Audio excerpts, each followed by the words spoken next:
మీ ద్వారా తెలియజేసేది ఏంటంటే సెప్టెంబర్ 29వ తేదీన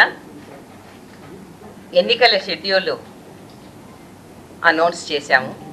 అయితే కొన్ని కారణాల వలన అక్టోబర్ 9న స్టే విధించడం జరిగింది, మీ అందరికీ తెలుసు. మరి ఈరోజు రీనోటిఫికేషన్ కొత్త షెడ్యూల్కు ఇచ్చాము. ఈ వివరాలు మీకు తెలియజేయాలి అని అనుకున్నాము. మీ ద్వారా అందరి ఓటర్స్కి కూడా గ్రామ పంచాయతీ ఎలక్షన్స్ జరగబోతున్నాయి అని తెలియజేసుకుంటూ ఉన్నాను.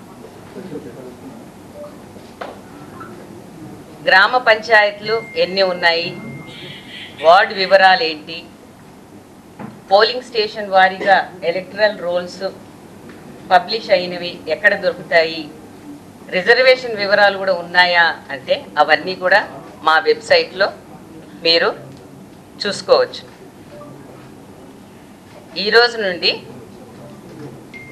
ఎంసీసీ కోడ్ కూడా అమల్లోకి వస్తుంది. మరి ఈ గ్రామ పంచాయతీ ఎలక్షన్స్ 3 దఫాలుగా చేయాలని నిర్ణయించడం జరిగింది.